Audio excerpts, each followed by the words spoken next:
Bom, pessoal, nosso grupo ficou com o filósofo Robert Alex, um grupo formado por eu, Clisma, Nailton, Kepler e Alano. E eu vou falar sobre a relevância de Robert Alex para o direito. E vou abordar um pouco sobre a teoria dos direitos fundamentais de Robert Alex. Então, o estudo está voltado com maior atenção a justificação de enunciados jurídicos. Nesse sentido, o jurista tenta minimizar o alto grau de subjetividade na aplicação da função judicial por meio de um discurso racional, no qual há limitações à argumentação voltada à solução do problema, ou seja, devem ser operados conforme o direito vigente. Isso quer dizer, por mais que haja admissão de valores na interação entre a moral e o direito, a decisão judicial não deve ter balizas subjetivas que ostentam vontades e posições pessoais do julgador. O juiz é o intérprete da norma jurídica, não podendo ser criador do direito. Criar uma norma, uma decisão judicial que esteja fora do universo. O que ele quer dizer com isso? Podemos dizer um exemplo. A Lei Caroline Dickmann não tinha uma lei que pudesse colocar o autor do crime na cadeia. Então foi criada a Lei Carolina Dickmann. Então o autor ficou impune. O juiz não poderia não tinha onde enquadrar uma lei para aquilo. O juiz não poderia criar uma lei e prender. Então, o fato que a conduta que ele fala é que o positivismo jurídico clássico aceitaria isso. Já o pós-positivismo surge de uma insatisfação em aceitar a insuficiência teórica do positivismo, que iria aceitar isso, que não relaxa a ciência jurídica, muitas vezes uma simples regra de competência. Tanto para Alex, inova como sendo um primeiro a trazer para o universo jurídico a necessária conexão entre o direito e a moral. Isso vai diferir muito do positivismo analítico, arraigado na cultura ocidental, tendo como principal percussor Hans Kelsen, talvez o primeiro positivista a tocar na possibilidade de internalizar racionalmente a moral para o campo do direito. De forma muito tímida, Herbert Hader também falou sobre isso. Então, eu vou falar também sobre a regra, para ele, regras são normas que comandam, proíbem e permitem de uma forma definitiva. Elas são comandadas definitivas. A forma de sua solução, quando uma regra é válida, é comandada a fazer exatamente aquilo que ela exige. Se isso é feito, a regra é cumprida. Se isso não é feito, a regra não é cumprida. São normas que podem ser cumpridas e não cumpridas para elas. Então, por outro lado, os princípios são normas que algo seja realizado na maior medida possível em relação às possibilidades fáticas ou jurídicas. Os princípios são, portanto, comandados de uma otimização, assim como as regras. Elas são características dadas por serem cumpridas em diferentes graus e pelo fato de sua medida e de sua realização, não só de possibilidades fáticas, mas também de possibilidades jurídicas.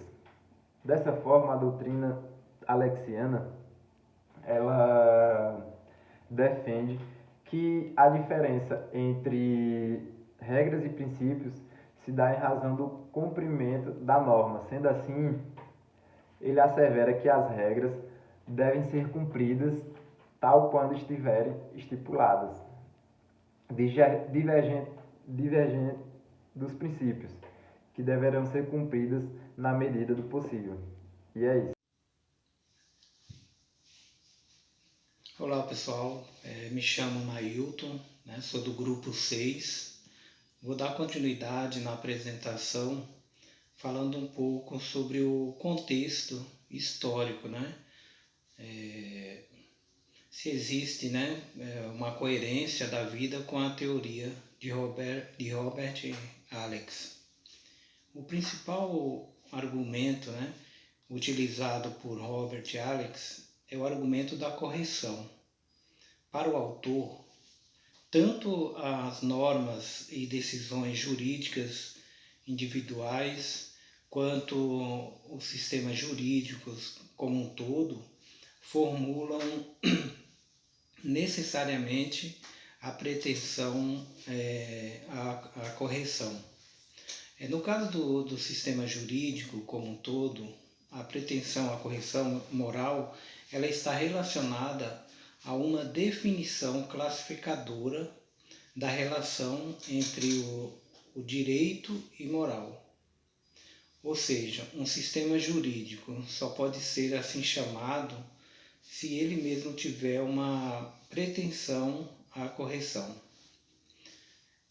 O filósofo Robert Alex ele cita como exemplo de sistema jurídico que não levanta uma pretensão à correção o primeiro artigo de uma Constituição com a seguinte redação, por exemplo,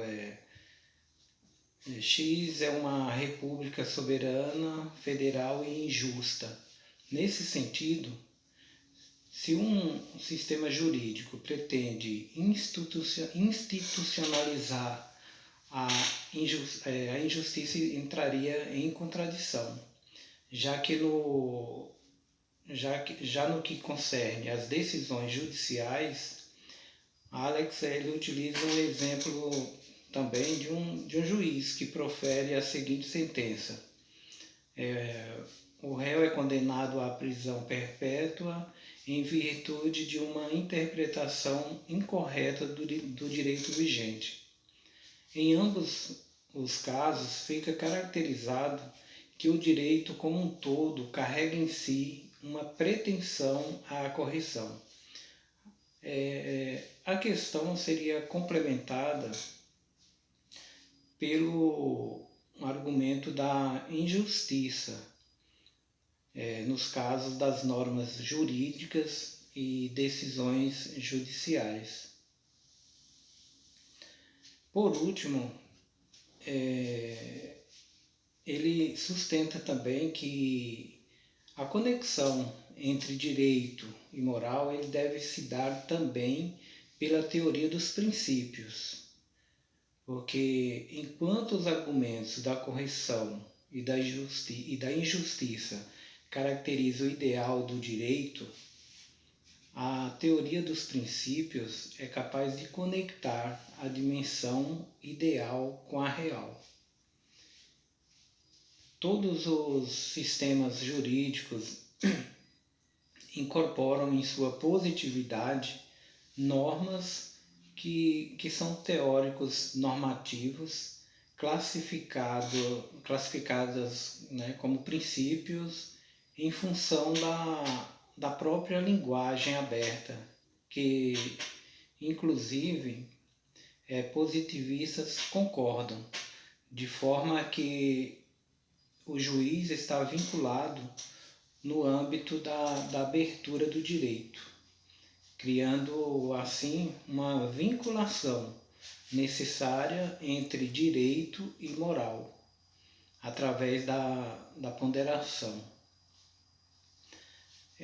Não podemos também negar que a distinção entre regras e princípios proposta por Alex está sendo largamente difundida, né, nos corredores jurídicos. No entanto, antes de aceitá-la passivamente, deve-se conhecê-la sistematicamente e criticamente para que possamos adequá-la à nossa realidade jurídica. Pretende-se, nesse momento, né, dar apenas um primeiro passo, e não menos relevante, analisar minuciosamente uma teoria, né, que muito se tem falado, mas que pouco se sabe verdadeiramente. Então é essa a minha parte, né? Muito obrigado. Com isso, o objetivo de Alex, com sua teoria sobre direitos fundamentais, não é alcançar exatamente uma homogeneização de cada ordem jurídica fundamental. Seu objetivo, na verdade, é o de descobrir as estruturas dogmáticas e revelar os princípios e valores que se escondem atrás das codificações e da jurisprudência, visto porque em qualquer lugar que existam direitos fundamentais, colocam-se problemas semelhantes como as diferenças estruturais entre os direitos sociais e os políticos. A teoria de Alex procura dar resposta a essas indagações, com pretensão de cientificidade.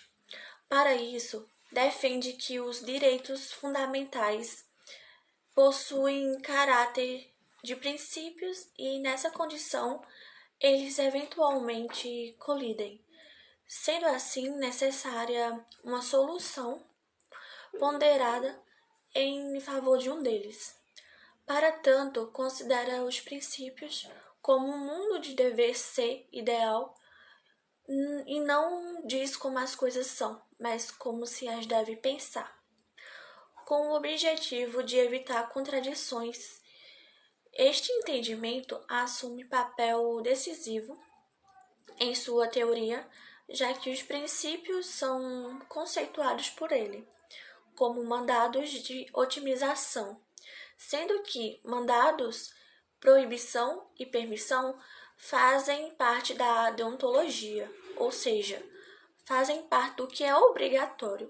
Portanto, que os princípios são tratados já como uma categoria deontológica e não axiológica ou antropológica. Os princípios, como as regras, são fundamentos para os casos concretos, mas com aplicações distintas. Assim, a distinção apontada pelo autor é a que se refere às regras como normas, que podem ser cumpridas ou não, e aos princípios como normas, que ordenam que algo seja realizado na maior medida possível, dentro das possibilidades jurídicas e fáticas. Nesta mesma linha de raciocínio, as colisões de direitos fundamentais devem ser consideradas como uma colisão de princípios, sendo que o processo para a solução de ambas as colisões é a ponderação. Com efeito, quem empreende a ponderação no âmbito jurídico pressupõe que as normas entre os quais se faz ponderação sejam dotadas de estrutura de princípios. Totalmente diversa a dimensão do problema no plano das regras, onde que se faz é a subsunção, visto que contém determinações no contexto fático e juridicamente possível, sendo aplicáveis ou não. A partir de então, é que Alex passa a adentrar em sua teoria, apoiando-se essencialmente no postulado da proporcionalidade. A grande vantagem desse caminho escolhido é poder impedir o esvaziamento dos direitos fundamentais sem introduzir uma rigidez excessiva. Logo, do mandato contido nos enunciados das normas de direitos fundamentais, se deduz o caráter de princípios dos direitos fundamentais e, desse caráter, se deduz a máxima da proporcionalidade como critério de solução de eventual colisão entre princípios de direito. Robert Alex ressaltou a supremacia do princípio da dignidade humana como sendo o único que pode figurar ao lado dos direitos sociais, em todos os casos, e supera qualquer outro princípio como o da liberdade de profissão, que, por sua vez, supera o princípio da liberdade genérica, de se fazer o que se quer. Correlacionando com a obra de Robert Alex, a gente faz uma correlação, um filme que retrata os estudos de Robert Alex, um exemplo é O Homem que Matou o Facínora. Este filme retrata a relação de um idealista, um jovem advogado que acabara de sair da faculdade de Direito e que em uma determinada situação ele tenta levar o vilão para a justiça, para julgamento. Neste momento ele passa a se opor à lei de seus livros, de seu conhecimento adquirido na faculdade, e aí passa a atuar de forma violenta, de acordo com a violência reinante naquela região no período em que ele se encontra naquela localidade. Então, o jovem advogado representa de uma só vez o Estado democrático de direito, a tecnologia, a civilização, a vida moderna, enquanto o vilão representa a desordem, os métodos tradicionais, a barbárie e a vida antiga. Alguns dizem que, em alguns casos, a colisão entre princípios vai levar à invalidação de um deles de forma absoluta, o que tornaria sem sentido a distinção existente entre norma e princípio posto naquela obra. Entretanto, Robert Alex esclarece que quando um princípio não pode mais ser aplicado é porque não foi recepcionado pelo sistema jurídico vigente, não havendo que se falar em colisão de norma válida e de uma norma inválida. Assim, exemplifica muito bem o autor do filme ao mencionar a invalidação do princípio da superioridade racial acolhida durante o Estado nazista e que não foi recepcionado pelo sistema jurídico que ele seguiu, não havendo que se falar em colisão entre aquele princípio e o princípio da igualdade. Notadamente, o que acontece em casos como tal é a invalidação daquele princípio por sua absoluta incompatibilidade com o sistema jurídico em vigor. Da mesma forma, a abolição da justiça privada de forma absoluta, como se vê posteriormente no desfecho do filme, se dá exatamente pela invalidação do princípio da justiça privada em face do sistema que passou a vigorar a partir de então, com o fim da transição de um sistema para outro. Portanto, algumas questões que atormentam os jusfilósofos há muito tempo foram acolhidas intuitivamente por John Ford, o diretor do filme, um artista da sétima arte, mas sem formação jurídica ou filosófica. Então, o objetivo de Robert Alex, com sua teoria sobre direitos fundamentais, não é alcançar exatamente uma homogeneização de cada ordem jurídica fundamental. Seu objetivo, na verdade, é o de descobrir as estruturas dogmáticas e revelar os princípios e valores que se escondem atrás das codificações e da jurisprudência. Isto porque em qualquer lugar que existam direitos fundamentais colocam-se problemas semelhantes, como, por exemplo, as diferenças estruturais entre os direitos sociais e os políticos. A grande vantagem deste caminho escolhido é poder impedir o esvaziamento dos direitos fundamentais sem introduzir uma rigidez excessiva.